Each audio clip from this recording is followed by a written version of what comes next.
Memo जी, सबसे पहले तो कॉन्ग्रेचुलेसन खाकी बंगाल चैप्टर।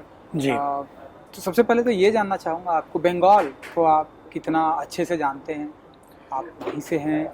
मैं देखिए एंड डैड तो बंगाल से है एंड इसलिए मैंने हाँ आपसे हाँ हाँ पूछा। वो तो नहीं हाँ बंगाल की समझ सकते, बोल सकते, मिट्टी से जन्मे ऑफ हुए वो। Course of course. आप कितना करीबी से जानते हैं एंड क्या कहना चाहेंगे मैं इस? बहुत लकी हूँ कि जब जब भी डैड कोलकाता गए हैं मुझे हमेशा मौका मिला है उनके साथ जाने को। एंड बंगाल का जो कल्चर है वो मैंने बहुत गहराई से देखा है। It's got a very rich culture, बहुत ही इनवाइटिंग कल्चर है एंड लोग उधर के बहुत ही अच्छे हैं, बहुत ही स्वीट है, बहुत केयरिंग है। तो ऑफ कोर्स फॉर मी, जैसे मेरी मॉम सरदारनी है, मेरे डैड बंगाली है, आई थिंक मैं परफेक्टली बैलेंस्ड हूँ दोनों में। एंड बहुत अच्छा लगता है कि अभी जैसे आपने कहा खाकी द बंगाल चैप्टर, तो जब मैंने शूटिंग की थी कोलकाता में ऐसा लगा ही नहीं कि मैं कोई दूसरे शहर में आया। इट वाज वेरी कि this is it's part of my home, it's part of my upbringing, my legacy. क्योंकि डैड के बहुत बड़े फैंस है उधर, बहुत प्यार करते हैं डैड को, बहुत और वही प्यार वो मुझे भी दे रहे हैं। The way khaki is being responded now, touchwood, तो वो तो दिखाई देता है। And because it's West Bengal वैसी जगह है जहाँ पर आप जाओ आपको लगेगा ही नहीं कि आप घर से दूर हो। So that's that. कुछ बताना चाहेंगे कि किस तरह, मैंने तो देखी है, ऑडियंस जिन्होंने अभी तक नहीं देखी है आपके किरदार को, किस अंदाज में आप दिखाई दे रहे हैं खाकी द बंगाल चैप्टर में? एंड खाकी द बंगाल चैप्टर में I am playing one of the SIT, जो स्पेशल इन्वेस्टिगेशन टीम के जो ऑफिसर्स है उनमें से मैं एक हूँ। हिमेल मजूमदार मेरा कैरेक्टर का नाम है।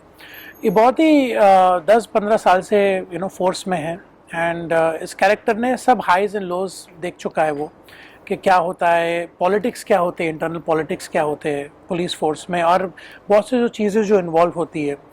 डेयर डेविल है, उसको पता है कि उसको काम कैसे करना है। एंड ऑफ कोर्स जब आप शो देखेंगे तो आप देखेंगे बहुत ट्विस्ट एंड टर्न्स है कैरेक्टर में। तो कैरेक्टर जैसा है वो दिखता नहीं है, वो बताता नहीं है, बिकॉज ही बिलीव्स के ड्यूटी कम्स फर्स्ट। तो उसमें वो कैसे उस झिलमिल में फंस जाता है, दैट्स बेसिकली व्हाट खाकी द बंगाल चैप्टर इज। बिल्कुल बिल्कुल। नीरज जी, जो कि अपने आप में, जब आपको सबसे पहले ये कॉल आया या कि नीरज की फिल्म करनी है, उन सीरीज़ करनी है उनकी, मैं चाहे फिल्म देख लूँ या सीरीज़ देख लूँ, मतलब नेक्स्ट क्या होता है, नेक्स्ट क्या होने वाला है, लोग ऑडियंस इतने बेसब्री से इंतज़ार करते हैं, आप कितने एक्साइटेड थे या नर्वस थे कि ये डायरेक्टर अपने आप में बहुत बड़ा नाम है, बहुत सारी बड़ी बड़ी फिल्में हैं, बहुत सारी अच्छी अच्छी वेब सीरीज़ दी है, तो क्या चल रहा था आपके दिमाग में? देखिए एक्चुअली कहानी जो है बंगाल चैप्टर की, हाँ, बिहार चैप्टर की वजह से बंगाल चैप्टर आया है। हाँ। यस। तो अगर वो भी बहुत बड़ी हिट रही है। एंड आपको पता होगा कि जब से बंगाल चैप्टर आई है तब से बिहार चैप्टर भी ट्रेंडिंग में है। एग्जैक्टली जी जी। तो आप कुछ कहना चाहते हैं? हाँ, नहीं, मैं वही कहना चाहूँगा कि मैं एक्चुअली ऑडिशन के थ्रू मुझे ये रोल मिला। तो मैंने एक शो किया था अमेजॉन मिनी के लिए, रेवोल्यूशन, पढ़ाई की लड़ाई, वो भी इस साल आने वाली है। तो उसमें मेरे जो मेरे को स्टार्स थे, हैप्पी एंड गौरव शर्मा, तो हम लोग ऑफकोर्स फ्रेंड्स है एक दूसरे के। तो मैं उनको कास्टिंग कॉल्स भेजता था कि कास्टिंग रिक्वायरमेंट है इस एक्टर की, तो वो मुझे भेजते थे। I believe you need to help each other, correct. तब जाके सबकी सफलता होगी। जो लोग सुन रहे हैं कि नेपोटिज्म की बात करते हैं, वो ये जरूर सुनना चाहिए कि देखो हम अपना कास्टिंग का एक दूसरे के साथ में शेयर करते हैं कि यहाँ कास्टिंग का ऑडिशन आया है, बिल्कुल यहाँ कर ले। नेपोटिज्म वालों को लिए कुछ कहना चाहेंगे? ये जो आपने बात बोली कि हम एक दूसरे को शेयर करते हैं जी, उनका भी कहीं से आता था, हम ऑडिशन के लिए आते, तो ऐसे लोगों के लिए पहले क्या कहेंगे मेमो जी, जो मैं ये कहना नेपोटिज्म की बात करते हैं? यस, मैं ये कहना चाहूंगा कि देखिए नेपोटिज्म को बहुत ही बैड टर्म दिया गया। जब हम बोलते हैं ना नेपो बेबी और नेपोटिज्म जैसे आप कहते हैं, मैं एग्जांपल हूँ कि नेपोटिज्म नहीं होता है। सिर्फ यही है कि लोग मेरे फादर या मदर को जानते हैं बस। तो अभी जो मैं आपको बताने जा रहा हूँ, this is completely anti nepotism. Because क्या है, जैसे आपको मैंने कहा, मैंने उनको कास्टिंग रिक्वायरमेंट्स भेजे, उन्होंने मुझे भेजे। तो फिर गौरव और हैप्पी ने मुझे खाकी का भेजा। उन्होंने कहा था कि खाकी सीजन 2 का अभी कास्टिंग हो रही है, एंड हैप्पी का दोस्त ही कास्टिंग डायरेक्टर था।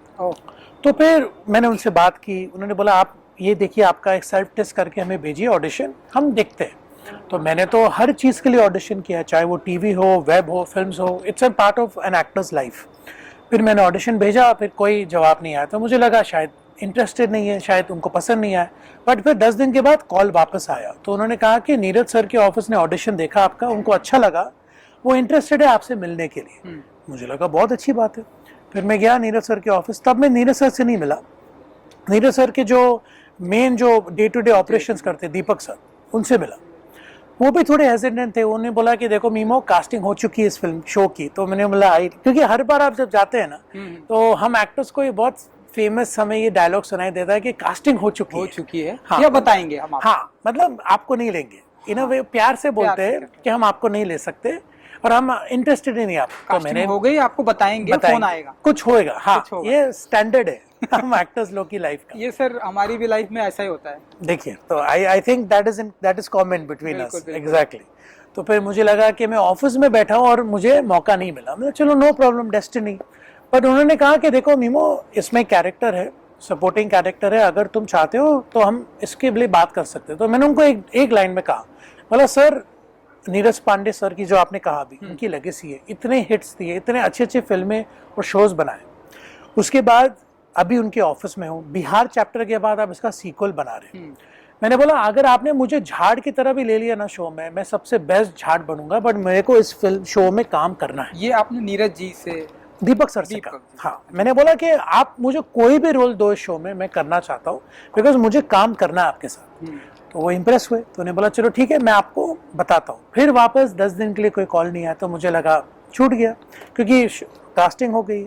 बट मुझे याद था, शाम को रात का समय था, मैं घर पर था, 10:30 का टाइम था, मुझे दीपक सर का कॉल आया। बोला कि Mimoh, you are on board, we want you, आप आओ रीडिंग के लिए। तो तभी भी मैं एक्साइटेड हूँ।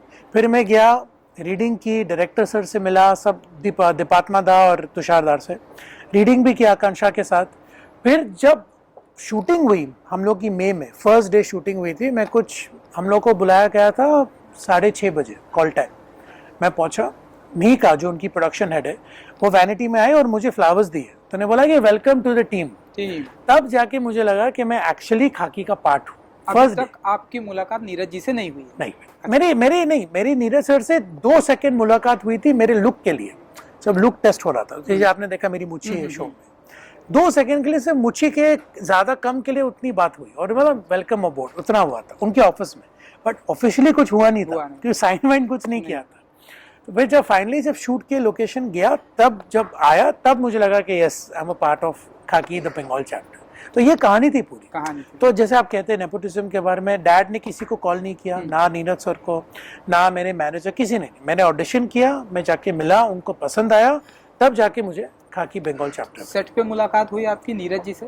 नीरज जी से यस। उसके बाद फिर जब हम लोगों ने कोलकाता में शूटिंग की थी, तब मेरे उनके साथ मुलाकात हुई। इनफैक्ट आप बिहार चैप्टर के बारे में एक छोटी सी स्टोरी है मेरी। तो खाकी द बिहार चैप्टर नेटफ्लिक्स पर आई, तो उस वक्त मैं अनुपम खेर के जो एक्टिंग इंस्टीट्यूट है, एक्टर प्रिपेयर्स, वहाँ पर मैं स्क्रिप्ट राइटिंग का कोर्स कर रहा था। अच्छा, मुझे शौक है सब पढ़ने का। तो मयूरपुरी सर हमारे टीचर थे, वो उन्होंने ओम शांति ओम लिखी है, उन्होंने बहुत फराह खान की 1-2 फिल्में लिखी है, तो वो हमारे टीचर थे। तो हमारे स्कूल में खाकी द बिहार चैप्टर की कास्ट आ रही थी स्पेशल। 1 मंथ में एक बार एक गेस्ट आते हैं, गेस्ट भी कवर करने के लिए एग्जैक्टली। तो फिर मैंने उसकी वजह से बिहार चैप्टर ऑलरेडी देख चुका था, तो मुझे पता था करण टैकर मेरा अच्छा दोस्त है। हाँ, तो फिर मैं स्टूडेंट्स के साथ बैठा था, because I am a part of the student now faculty, और मैं हम लोग एक दूसरे को क्वेश्चंस पूछ रहे शो के बारे में। And then cut to I am in the Bihar chapter, sorry Bengal chapter. तो मैंने नीरज सर को ये कहा कि सर देखिए डेस्टिनी, मैं as a student I was sitting talking about Bihar chapter and now I am part of the Bengal chapter. तो I am just very grateful कि वो हुआ। सुपर जी। अच्छा मेमो जी, हाँ पानी पी लीजिए। एक चीज, आप मतलब मिथुन चक्रवर्ती जैसा कि हम सभी जानते हैं, लेजेंड है। आज भी वो जहाँ जाते हैं पूरा मतलब फैन की बाहर आ जाती है, चाहे मैं बंगाल की बात करूँ, मुंबई की बात करूँ, जहाँ भी जाऊँ। जब भी आप ऑडिशन देने जाते हैं, आप किसी को ये नहीं कहते कि देखिए मैं मिथुन चक्रवर्ती का लड़का हूँ? जी नहीं, वो जानते हैं। हाँ, मेरे फादर जो है बहुत ही लेजेंडरी हैं, आप मुझे अगर काम नहीं दिए तो आपको ये सब दुकान में बंद करा दूंगा। बिल्कुल ऐसा कहीं कुछ नहीं, कभी नहीं। बिकॉज आई बिलीव के, देखिए जैसे आपको मैंने अभी बंगाल चैप्टर के बारे में कहा, ये अपने बलबूते पे मैंने लिया है शो। तो वो जो गर्व महसूस होता है ना एक एक्टर को, एक टैलेंट को, कि यार मैंने खुद किया। देखिए क्या है, जैसे आपने डैड का नाम लिया, वो डैड की लेगेसी है, वो मेरी लेगेसी किधर है? That is his legacy. उन्होंने, उनकी डेस्टिनी है, उनकी मेहनत है, उनका काम है, उनका लगन है। मेरी कहानी अलग है, मेरी बैटल्स अलग है, मेरे संघर्ष अलग है।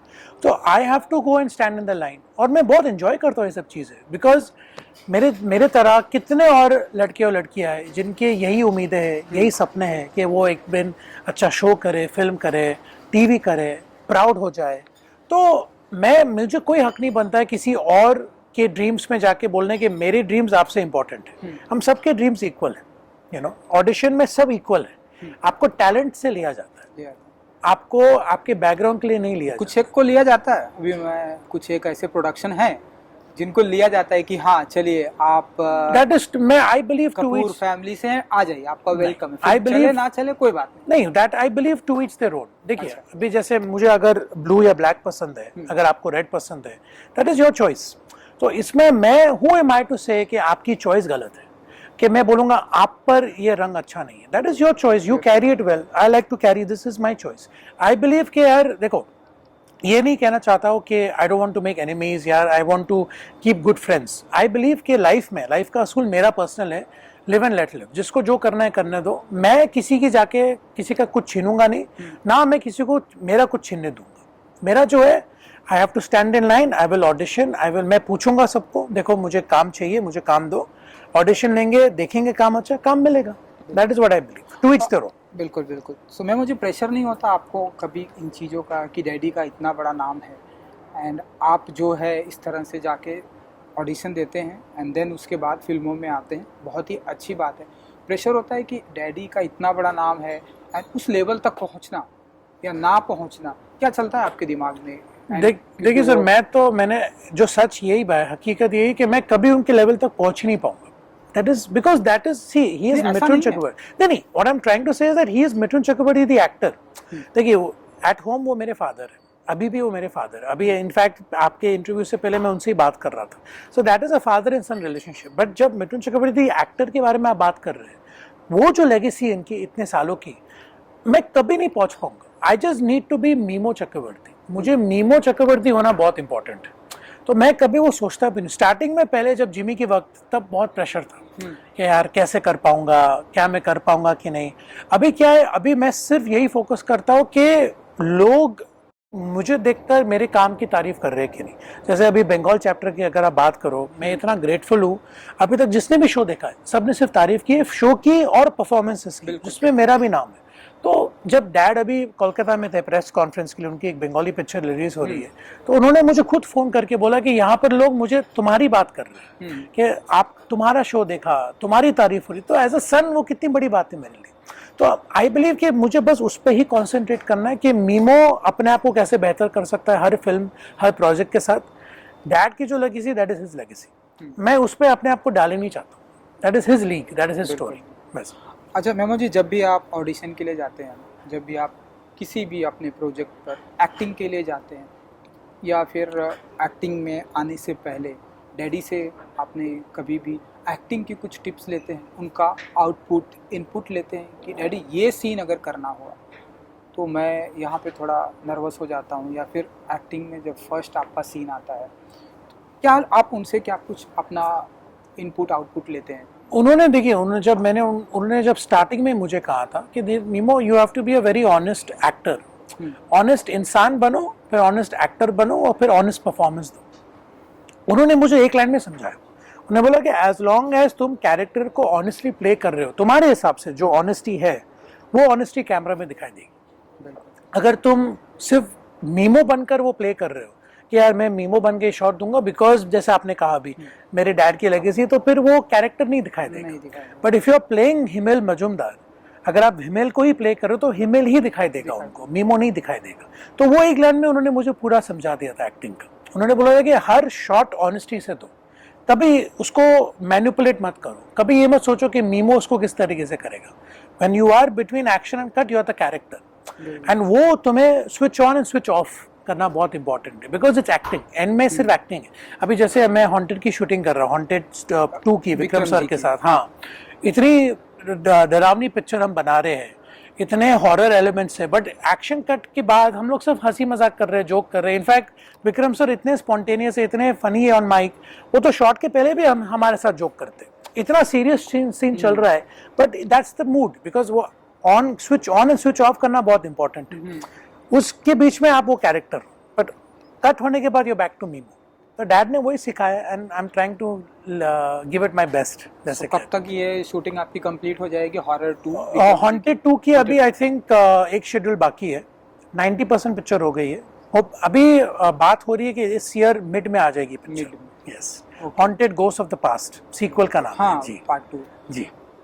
चलिए, मैं अगर बंगाल में मैं फिर से बंगाल पे आता हूँ, क्या कुछ आपकी मेमोरी ऐसी रहती है बंगाल में? मतलब ट्रेडिशन बहुत है बंगाल में, मच्छी भात लोग बहुत खाते हैं, मैं भी बंगाल गया हूँ, तो आप बताइए क्या आपका फेवरेट है, क्या आप फेवरेट डिश क्या है? अरे बाप रे, कोई ऐसी? हाँ, पहले तो नहीं फेवरेट डिश आप वही तो, मैं एक चीज में कैसे करूँ, बिकॉज वहाँ पर बंगाल का खाना जैसा आपने कहा, अगर आपने खाया है तो उधर हर डिश बहुत अच्छी है, चाहे वो मच्छी हो, चाहे वो मटन हो, चिकन हो, चाहे उनका खसखस हो, चाहे उनका अपनी पानी पूरी गोलगप्पे हो, तो उनका फिर उनकी जो एक सुबह को इसे सिर्फ आपको मटके में ना छोटी छोटी कचौरी मिलती है, छोटे सिर्फ मटके में, और उनकी जो आलू की जो भाजी होती है वो मटके में ही मिलती है।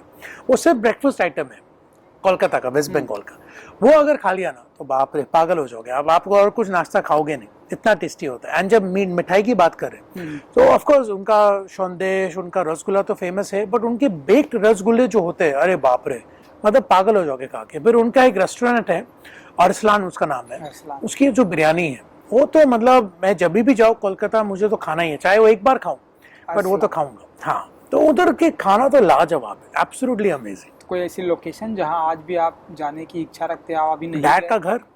हाँ, अभी इनफैक्ट हम लोग जब खाकी की शूटिंग कर रहे थे, हम लोग जो गलियों में शूट कर रहे थे उससे 10 मिनट दूर ही डैड का घर था, जो पहले ये नॉर्थ कोलकाता में, नॉर्थ कोलकाता में। तो मैंने जाके देखा, इट जस्ट टू पे रिस्पेक्ट्स टू डैड के यार यहाँ से डैड यहाँ तक पहुंचे हैं। He is like the prime example के यार डेस्टिनी, एंड जब टैलेंट होता है ना तो कहाँ से निकलता है वो, दैट इज द बिगिनिंग।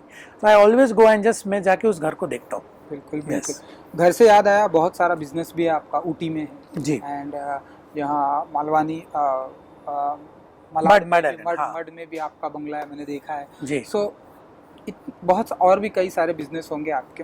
तो आपको मतलब आजकल के एक्टर तो मैं देखा हूँ मल्टी टैलेंटेड हो गए, एक्टर भी हैं, बिजनेसमैन भी है, सिंगर भी है, प्रोड्यूसर भी है, ऑल इन वन है। एक्टिंग के अलावा और किन किन चीज़ों में इंटरेस्ट रखते हैं मेमो जी, और क्या क्या हम देखेंगे फ्यूचर में आपको? जैसे आपका बिजनेस है जी, तो बिजनेस भी अब आप ही कंटिन्यू करेंगे जी, क्योंकि डैड के बाद आप ही संभाल रहे, तो और किन किन चीज़ों में? सिंगिंग का शौक रखते हैं? सिंगिंग का तो मैं बाथरूम सिंगर हूँ, बट सिंगिंग के अलावा मुझे डायरेक्शन का बहुत शौक है। डायरेक्शन आई बिलीव के विक्रम सर ने इनफैक्ट जब हम लोग शूटिंग कर रहे थे हॉन्टेड की, वो विक्रम भट्ट जैसे इतने बड़े लेजेंडरी डायरेक्टर, उन्होंने आके कहा कि मीमो मैं चाहता हूँ कि तू एक फिल्म डायरेक्ट करे, बिकॉज तेरे में वो सेंस है। तो वो सुनना भी मेरे लिए बहुत बड़ी बात थी। तो आज नहीं, eventually definitely I will go into direction. You know, जब मेरे पास स्क्रिप्ट्स है मैं लिखते रहता हूँ, जैसे आपको मैंने कहा you know script writing course की है, तो देखिए फिल्मी बैकग्राउंड है पूरा, हम लोग वैसे ही है, dad, your mom, your wife, my in-laws, मेरे भाई बहन, सब कुछ, हम सब एंटरटेनमेंट के साथ जुड़े हुए। तो ऐसे बैठे बैठे जब आइडिया आता है तो मैं लिख देता हूँ। तो it's better to learn the craft, मैं वैसे बिलीव करता हूँ। उसके अलावा भी जैसे होटल्स है हमारे, अभी हम लोगों ने बैंगलोर में एक होटल खोला है एयरपोर्ट के सामने। अच्छा। तो फिर डैड के साथ जब डैड बिजी होते हैं तो मैं चले जाता हूँ, जब मैं बिजी हूँ तो फिर डैड चले जाते हैं, ऐसे हम लोग शफल करते रहते हैं, यू नो। तो ऑफकोर्स डैड के बाद मैं वेट कर रहा हूँ कि जब I carry it forward, you know. बहुत एक्साइटेड हूँ इस प्रोस्पेक्ट्स का, एंड एक इंटरेस्ट भी है। ऐसा नहीं है कि जो क्योंकि डैड ने बनाया तो आई वांट टू डू, खुद इंटरेस्ट भी है कि कैसे इम्प्रूव करना है। एंड आई बिलीव कि one should always be a student. अगर आप स्टूडेंट बन के रहोगे ना तो आपको हर दिन कुछ सीखने को मिलेगा। I always want to be a student. बिल्कुल। अच्छा, कॉमन सेंस है जब लोगों के दिमाग में आते रहता है कि डैडी का इतना बड़ा बिजनेस है, इतने होटल हैं, इतनी सारी जगहों पर मेरा सारा बिजनेस है, मैं भी संभाल रहा हूँ, तो मुझे ऑडिशन देने की क्या जरूरत है? ऐसा कभी आपके दिमाग में आता है कि मैं क्यों गलियों वर्सोवा की गली गली छान मारूं, मेरे पास तो बिजनेस है, पैसे है, कोई अच्छे बड़ी स्क्रिप्ट मेरे पास चल कर आएगी तो मैं करूंगा, नहीं आएगी तो कोई बात नहीं, मैं डैडी का बिजनेस संभालूंगा, ऐसे कभी मेमो के नहीं नहीं, वो वैसे तो कभी थॉट आया नहीं, बिकॉज देखिए ये दो बहुत अलग अलग चीज़ें हैं। बिजनेस जो है होटल का वो पूरी अलग चीज़ है, और काम जो शूटिंग जो है, जो प्रोजेक्ट्स है, वो पूरी अलग चीज़ है।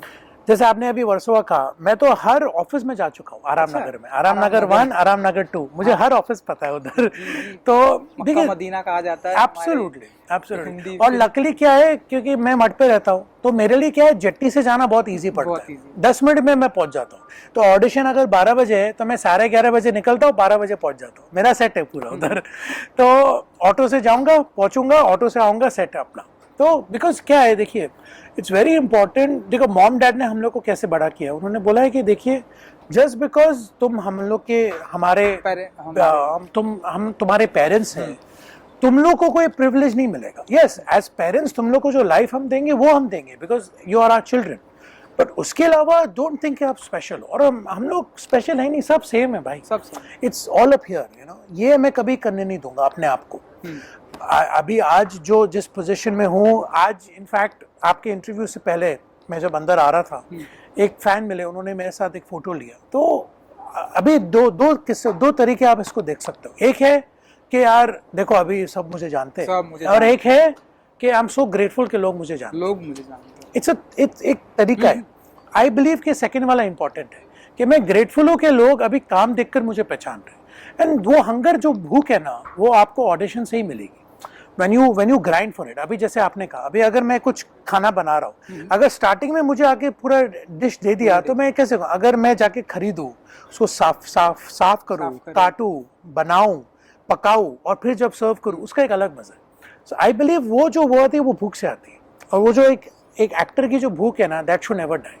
आज भी मैं ऑडिशन, इनफैक्ट कल मैं ऑडिशन के लिए गया था 2 दिन के, हाँ यस, एक वेब शो के लिए, यस। फिर बात हो रही है, फिर स्क्रीन जो लुक टेस्ट जो होता है वो करूंगा। तो I am like, this is my life. चाहे मैं 10 वेब शोज क्यों ना कर सकूं, चाहे मैं 10 हिट्स क्यों ना दे चुकूं, I will always audition, because audition के बाद यू नो कि यार this actor fits this character. तो वो तो हमेशा रहेगा मेरे। बिल्कुल जी। और मेमो जो डैडी के अलावा अगर मैं बात करूं, तो कौन वो ऐसा एक्टर है जिससे आप बहुत इंस्पायर्ड होते हैं कि हाँ आप उनकी फिल्में बहुत देखते हैं? मैं तो बहुत बड़ा ऋतिक रोशन का फैन हूँ। मैं अब तक उनसे नहीं मिला हूँ, मैं उनके डैड से मिला हूँ। मेरा ड्रीम है एक बार उनसे मिलने को, बिकॉज आई थिंक वो परफेक्शन है, वो आदमी, वो कुछ भी करे वो परफेक्ट है। वो अगर अभी मैंने उनकी फोटो देखी, अनफॉर्चुनेटली वो क्रचेस में था, शायद उनको कोई इंजरी हुई थी, उसमें भी वो परफेक्ट लग रहा है। मतलब ऋतिक रोशन आप समझ लो हर चीज में वो 100% है। तो उनको देख के मैं हमेशा इंस्पायर होता हूँ, क्या अगर बनना है तो then you should be like Hrithik Roshan. Dance तो उनका कमाल का, हर चीज, वो बैठे भी रहेंगे तो भी परफेक्ट है, वो सोते भी तो भी परफेक्ट है, हर चीज वो करे वो परफेक्ट है। वो आदमी मेरे लिए परफेक्शन है। तो अगर कुछ हो इंस्पिरेशन तो फिर डेफिनेटली उनसे मिलेगा। बिल्कुल। तो लिखते हैं आप, क्योंकि आपने बताया कि मैं लिखता हूँ, तो आपकी स्क्रिप्ट में ऐसा कभी, क्योंकि स्क्रिप्ट तो स्क्रिप्ट है, आपकी स्क्रिप्ट में लोग किसी को मार भी देते हैं, स्क्रिप्ट में लोग मरे हुए आदमी को जिंदा भी कर देते हैं, तो आपकी स्क्रिप्ट में कभी ऋतिक रोशन की एंट्री होगी? डेफिनेटली होगी, बिकॉज मैं उनके साथ ही तो करूंगा। इनफैक्ट मैं तो ड्रीम करता हूँ कि अभी जो वॉर की सीक्वल आ रही है, करेक्ट, तो अभी जो वॉर 3 में मैं चाहता हूँ कि मैं उनके साथ रहूँ। इमेजिन कि मैं, ऋतिक रोशन एंड टाइगर श्रॉफ, हम तीनों का एक डांस नंबर हो जाए, तो वो सोचो, that's a good pitch, you know. तो या यू नेवर नो जो होएगा, all the best will happen. Yes.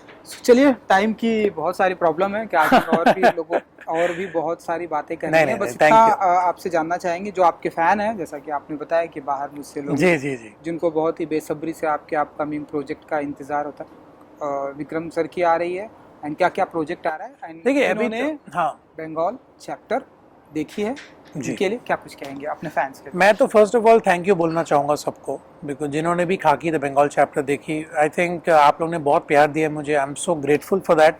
And अभी हॉन्टेड की सीक्वल आ रही है, आई थिंक 14 ईयर्स के बाद हम लोग एक बनवास हम लोग ने पूरा जो था वो अभी हो गया है।